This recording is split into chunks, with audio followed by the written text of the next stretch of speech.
بسم اللہ الرحمن الرحیم نحمدہ ونصلی علی رسولہ الکریم۔ پوری دنیا کے میرے مسلمان بھائیوں، ماؤں، بہنوں، بیٹیوں، سننے والے حضرات، السلام علیکم ورحمۃ اللہ وبرکاتہ۔ آج حضرت فضیل ابن عیاض رحمہ اللہ کی آخری بات آپ حضرات کی خدمت میں عرض کر رہا ہوں۔ لکھا ہے، ایک دفعہ بہت ہی خوبصورت قرآن کریم پڑھنے والے قاری نے قرآن کریم کی کوئی آیت شریفہ آپ کے سامنے پڑھی۔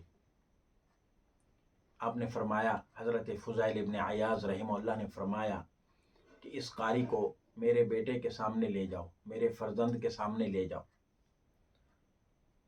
اور ساتھ ہی ان قاری صاحب کو ہدایت کر دی کہ دیکھنا، خیال کرنا، سورۃ القاریعہ کی تلاوت نہیں کرنا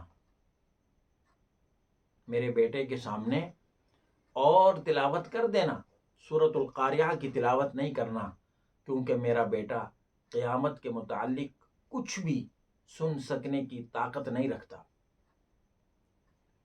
فضیل ابن عیاض رحمہ اللہ کا بیٹا، کیا تربیت ہوگی، کیا توجہات ہوں گی، کیسے اللہ کا اپنے بیٹے کو بھی بنایا ہوگا کہ قاری صاحب کو کہہ رہے ہیں سورہ قاریعہ میں قیامت کا ذکر ہے، اس کے سامنے یہ سورت تلاوت نہیں کرنا، وہ قیامت کا ذکر سننے کی طاقت نہیں رکھتا۔ مگر نادانستہ طور پر قاری صاحب نے آپ کے فرزند ارجمند کے سامنے، آپ کے بیٹے کے سامنے سورۃ القاریعہ ہی کی تلاوت شروع کر دی، تلاوت سنا دی۔ بس سورت کے سنتے ہی اس نے ایک نعرہ مارا اور اللہ تعالیٰ کو جان دے دی، وفات پا گیا۔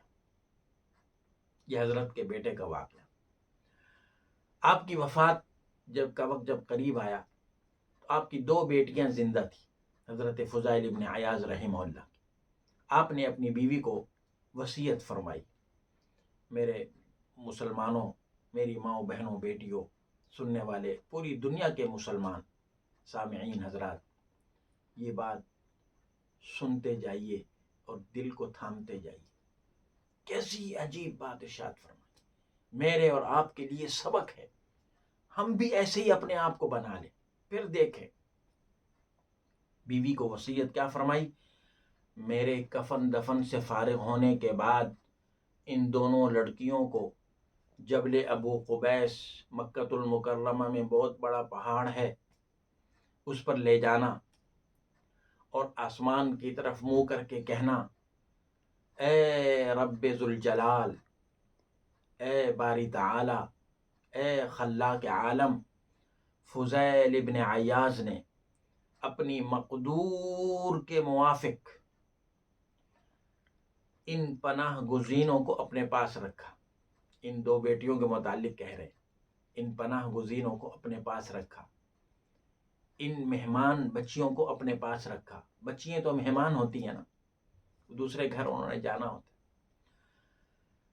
لیکن اب جب کہ تو نے اس کو قبر میں قید کر دیا ہے، فضیل ابن عیاض کو قبر میں قید کر دیا ہے، تو وہ ان پناہ گزینوں کو واپس تیرے حوالے کرتا ہے۔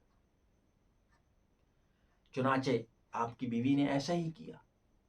آپ کی جب وفات ہو گئی، کفن دفن ہو گیا، ان بچیوں کو لے کر جبل ابو قبیس پہ گئی اور آسمان کی طرف منہ کر کے یہ الفاظ کہے، ابھی آپ کی اہلیہ مناجات ہی کر رہی تھی، یہ الفاظ کہہ رہی تھی، فضیل ابن عیاض کی وصیت پر عمل کر رہی تھی کہ وہاں سے امیر یمن کا گزر ہوا، بادشاہ یمن کا گزر ہوا، جس نے تمام حال پوچھ کر لڑکیوں کی کفالت اپنے ذمے لے لی اور ان کی والدہ کی رضامندی سے ان کا نکاح اپنے دونوں بیٹوں سے کر دیا۔